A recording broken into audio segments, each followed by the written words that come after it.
चूँकि केसेस ज़्यादा है ये डिस्प्यूट वाला, तो हम लोग एमिकेबली भी सेटल करते हैं। सुलह और माफ़ी का नाम लेते हुए अल्लाह के रसूल और हदीस को सुनाते हुए भी हम लोग डिस्प्यूट को ख़त्म करना चाहते हैं और ख़त्म हो भी रहा है। बिहार सरकार तैयार है कि हम लोग मदरसा को भी CBSE के तर्ज पे लाएं। श्री के पाठक जी से भी मेरी बातचीत हुई है और भी इस साल में बातचीत होगी कि हम लोग कैसे इसको अपग्रेड करें। वो हम लोग का जो सिस्टम है वो स्थानीय का, बच्चे को पढ़ने का, अरबिक पढ़ने का, इस्लामिक पढ़ने का एक उम्र और एक स्टैंडर्ड होता है।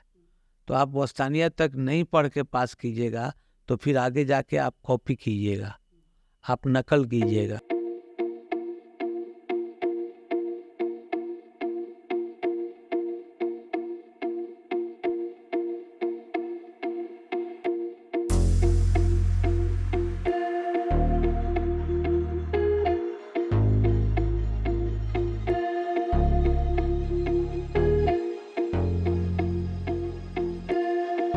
हमारे साथ मदरसा बोर्ड के चेयरमैन सलीम परवेज़ साहब हैं।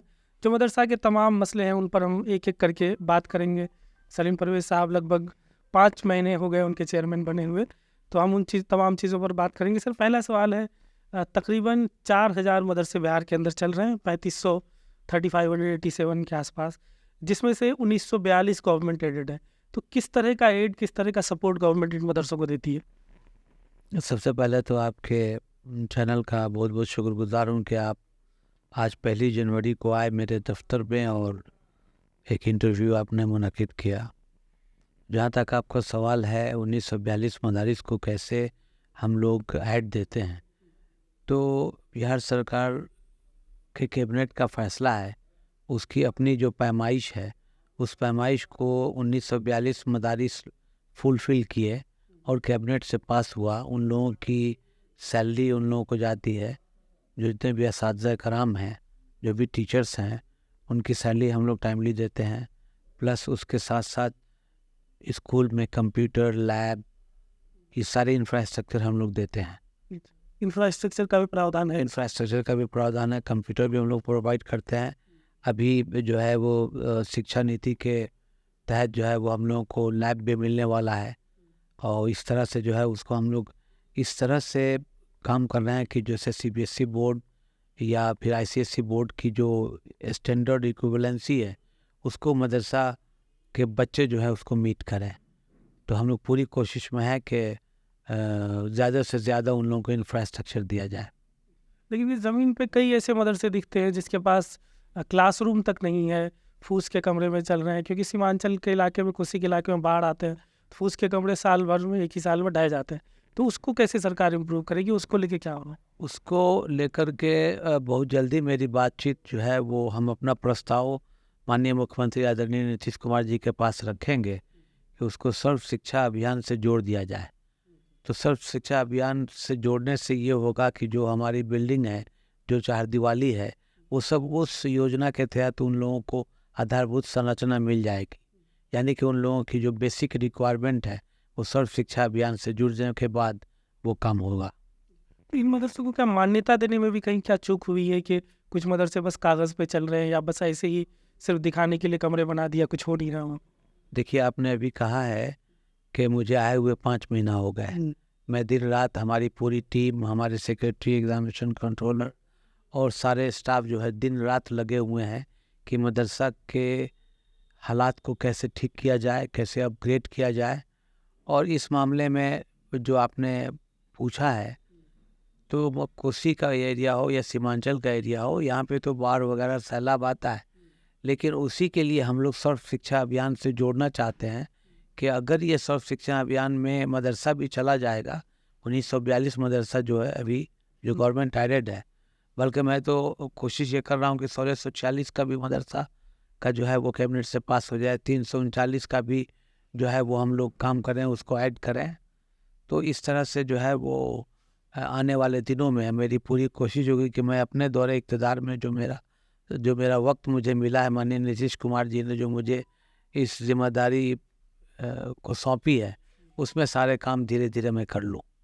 जो मदरसे जो गवर्नमेंट एडेड नहीं है 1600 से ज़्यादा, वो कैसे चल रहे हैं, उनका क्या सिस्टम है? वो लोग अपना चंदा उंदा अपने लोगों के ताउन से अपना वो लोग चला रहे हैं। उन लोगों को हम लोग एफिलिएशन दिए हुए हैं। उन लोगों का एग्ज़ाम भी हम लोग लेते हैं किसी मदरसा से टैग करके, ताकि बच्चे पढ़ें। अगर इस्लाम को ज़िंदा रखना है तो मदरसे की क़याम ज़रूरी है।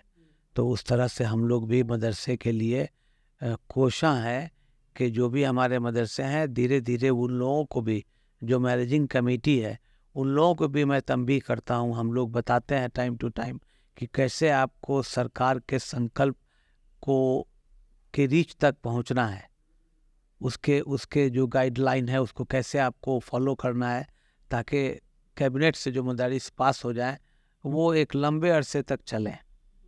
जो मदरसों में कमेटी की लड़ाई आए दिन सुनने को मिलती है, तो ये इसकी वजह क्या है और इसको कैसे सुधारा जा सकता है? उसके लिए जो नियमावली में हम लोग चेंजेस लाए हैं, और उस नियमावली के तहत बहुत सारे केसेस मेरे इस 5 महीने में कम हो गया है। CWJ, LPA ये सारे सब अब 0 पे आ रहे हैं, क्योंकि मैंने एक चेकलिस्ट और क्राइटेरिया बांध दिया है कि भाई डोनर, रियल डोनर कौन है, उसके बाद सेकंड डोनर कौन है, उसके बाद से एकेडमिक से कौन लोग आते हैं, जिनके बच्चे पढ़ते हैं वो कौन लोग हैं, सदर सेक्रेटरी उसी ब्लॉक के अंदर, उसी वार्ड के अंदर के हैं कि नहीं हैं, जिसको पोषक क्षेत्र कहा जाता है। तो इस तरह से जो हम लोगों ने नियमावली में चेंजिंग किया है, आने वाले दिनों में ये जितने सारे डिस्प्यूट हैं वो मैं समझता हूँ कि बहुत न के बराबर रहेगा। कई बार कमेटी वाले मनमानी भी करते हैं, जैसे कई टीचर ने फील्ड में हमें बताया कि जब सैलरी के लिए सेक्रेटरी का सिग्नेचर चाहिए होता है तो सेक्रेटरी साहब कुछ मांग लेते हैं 500, 1000, 1500, या कई जगह तो फिक्स किया हुआ है। तो ये कमेटी की मनमानी भी जो चलती है, इस पर क्या सरकार की नज़र है कि इसको कैसे कम करें? कमेटी वालों से जाके पूछिएगा कि वो लोग क्यों लेता है, क्यों देता है, उसमें हम लोग मुलविस नहीं हैं। ये कमेटी सिस्टम से क्या मदरसा बाहर आ सकता? कमेटी में डिमांड बिल वो बनता है, हर मदरसे की सैलरी बनती है, टीचर्स की सैलरी बनती है, और उसके बाद से उस पर प्रिंसिपल जो हेड मौलवी है, जिसको हेड मास्टर कहते हैं, उसकी साइन होती है और सेक्रेटरी की साइन होती है। बगैर किसी एक आदमी के साइन से नहीं होता है। अगर मैनेजिंग कमेटी के ऐसा कोई मामला संगीन हम लोगों के नज़र से गुजरता है तो हम लोग शो कॉज भी करते हैं, हम लोग से वेतन भी रोकते हैं, हम लोग दूसरे को सीनियरिटी के हिसाब से, या फिर जो दूसरी लोग जो है वो अपनी कमेटी बनाने के लिए दिए हैं, उस पर एलिगेशन जो लगा तो उस बिना पे हम लोग कमेटी को भी चेंज करते हैं। हम लोग की कोशिश रहती है कि हम लोग ट्रांसपेरेंट रहें लोगों की निगाह में, और एक सिस्टम से सब लोग काम करें। तो कमेटी के कई लोग ये भी बोलते हैं कि जो कमेटी के लिए अभी एप्लीकेशन, वो कमेटी की चीज़ें, कागजात यहाँ डाल के जाते हैं, लेकिन महीनों बीत जाते हैं, उसका इंक्वायरी आगे लीड होता ही नहीं है। मेरे यहाँ 1 हफ्ते से ज़्यादा अभी तक तो नहीं लगा है। अगर बहुत सारे डिस्प्यूट हैं केवाला का, डोनर का और सारी चीज़ों का, तो उस पर हम लोग कभी कभी लीगल ओपिनियन भी अपने मदरसा बोर्ड के लॉयर से लेते हैं, जिसमें 2, 4, 5, 10 दिन लग जाता होगा। चूँकि केसेस ज़्यादा है ये डिस्प्यूट वाला, तो हम लोग एमिकेबली भी सेटल करते हैं। सुलह और माफ़ी का नाम लेते हुए, अल्लाह के रसूल और हदीस को सुनाते हुए भी हम लोग डिस्प्यूट को ख़त्म करना चाहते हैं, और ख़त्म हो भी रहा है। कई जगह मदरसे एक ही टीचर के भरोसे चल रहे हैं, या कई जगह डिप्यूटेशन पे डाल दिया गया है पड़ोस के मदरसे के टीचर को। हम लोग उसको भी 5500 टीचर का हम लोगों ने डिमांड किया है बिहार सरकार से, और अपने तमाम मदारिस से भी हम लोगों ने पूछा है कि आपकी क्या क्या रिक्वायरमेंट है, उसको बताइए। और प्लस वो जो वाइटल एक प्रॉब्लम था पिछले कई सालों से, अनुकंपा का, तो अनुकंपा का जो प्रॉब्लम था वो हम लोगों ने सॉल्व कर दिया। अब अनुकंपा पे जो है वो सारा जो है वो जॉब जिसका होता है, जो उसके वारिस का इंतकाल हो गया, उसके वारिस, जो लोग का इंतकाल हो गया उसके वारिस लोग आते हैं, उन लोगों को जॉब मिल रही है। तो उस बिहार सरकार तैयार है कि हम लोग मदरसा को भी CBSE के तर्ज पे लाएं। मेरी कई यूँ कह लें कि कई बार मैं ACS जो है additional chief secretary of education department Shri के पाठक जी से भी मेरी बातचीत हुई है, और भी इस साल में बातचीत होगी कि हम लोग कैसे इसको अपग्रेड करें। मदरसा सुदृढ़ीकरण योजना जो है, इसके तहत किस किस तरह का मदद मदरसा को दिया जाता है? वो तो हम सर्व शिक्षा अभियान से जोड़ने की बात कर रहे हैं। जब वो अपने उस सर्व शिक्षा अभियान में जुड़ जाएगा तो जो उसके तहत जितने भी उनको फ़ायदा मिलना होगा मिलेगा। छत का, बिल्डिंग का, चार दीवारी का, जो चीज़ रिक्वायरमेंट होगा हर मदरसे को दिया जाएगा। हम पहले सर्व शिक्षा से उसको जुड़वा तो लें। अभी इस योजना से मतलब कितने मदरसों को लाभ मिल पाया है? अब अभी तो इसको जोड़ने की बात कही जा रही है। अच्छा, तो ये योजना मतलब क्या खत्म ही हो जाएगा? 70 मदारिस को तकरीबन है। कई मदरसे के लोगों ने बताया 2019 में उन लोगों ने सब कुछ क्राइटेरिया फुलफिल कर दिया, एप्लीकेशन डाल दिया, लेकिन अभी तक कुछ हुआ ही। इस वित्तीय वर्ष में हमारी बातचीत हुई है और एक अच्छा रकम हम लोगों को मिलेगा ग्रांट, और उससे बहुत सारे मदारिस को हम लोग ठीक कर लेंगे। जो अच्छे मदारिस हैं, जहाँ पे टीचर्स हैं, जहाँ पे पढ़ाई होती है, दीनियात की पढ़ाई होती है, आपके कंप्यूटर की पढ़ाई होती है, कॉमर्स की पढ़ाई होती है, साइंस की पढ़ाई होती है, वहाँ जो चीज़ कमी होगी उन लोगों का इंस्पेक्शन होगा। हम एक इंस्पेक्शन टीम भी बनाने वाले हैं अभी इस नए साल में, जो पूरे उसका काम ही होगा कि पूरे बिहार में भ्रमण करे और एक एक चीज़ का रिपोर्ट दे। साइंस लैब वगैरह क्या बन रहा है? क्योंकि फोकानिया में भी साइंस है ही, ISC भी अब करवा रहा है। सब चीज़ का काम होगा। एक दिन में तो कुछ होने जाने को नहीं है, लेकिन मेरी कोशिश है कि मदरसा के तालीम को CBSE बोर्ड से बिहार बोर्ड के समकक्ष उसके लेवल में हमारे बच्चे एग्ज़ाम दें और हिंदुस्तान के किसी भी यूनिवर्सिटी में अपने सर्टिफिकेट को जब ले जाएं तो वहाँ उनकी मान्यता प्राप्त हो, उनका एक्सेप्टेंस हो और उस बिना पे वो हायर एजुकेशन जाएं।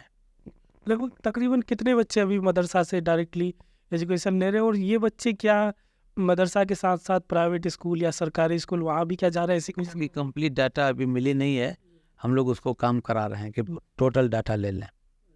मतलब वो उसका क्या मतलब कोई मैकेनिज्म जैसे स्कूल में होता है कि सब कुछ, अगर एक बच्चा 2 स्कूल में एडमिशन ले ले तो पता चल जाएगा, तो वैसे ही कोई बच्चा अगर स्कूल में भी पढ़ रहा है, मदरसे में पढ़ रहा है, उसको लेके कुछ कर रहा है? जिसको जितना मदरसा में पढ़ना है वो स्थानीय तक वो मदरसा में ही पढ़ेगा।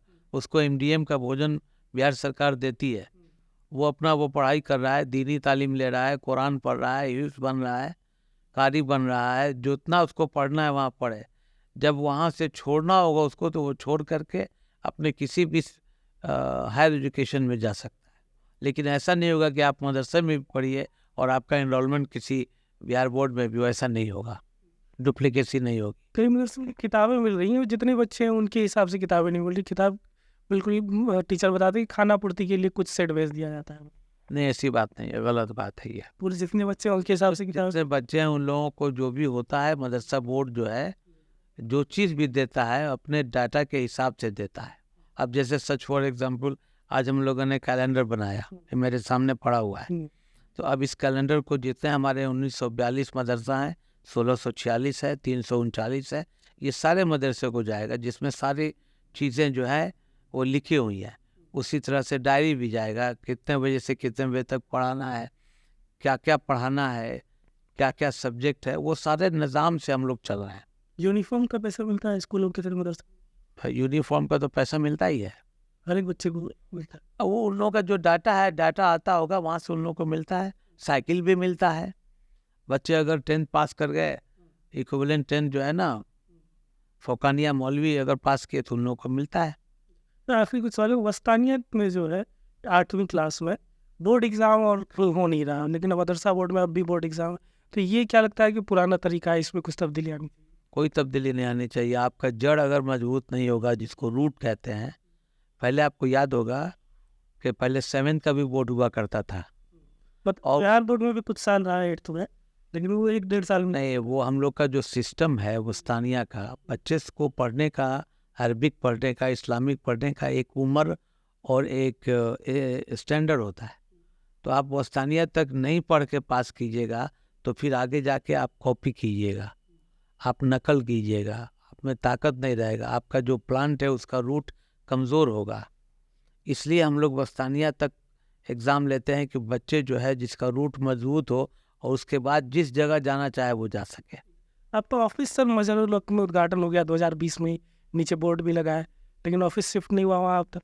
वो 2020 में जो लोग थे उनसे पूछिएगा जाके। हम अभी क्या 23 में, हम लोग अभी अपने 5 विद्यापति मार्ग में शिफ्ट कर रहे हैं यहाँ से 1 साल के लिए, और मैं शुक्रगुजार हूँ कि माननीय नीतीश कुमार जी हम सब के नेता और आदरणीय मोहतरम रहे हैं और हैं भी। उन्होंने एक ज़मीन जो है तकरीबन 22,000 स्क्वायर फीट अलॉट किया है बिहार एजुकेशन प्रोजेक्ट के बिल्डिंग में, उसी के एरिया में, उसके कैंपस में। और 9 महीना से लेकर 1 साल के अंदर अंदर वो अत्याधुनिक बिल्डिंग बन के तैयार हो जाएगी, जहाँ मदरसा एजुकेशन बोर्ड शिफ्ट कर दिया जाएगा।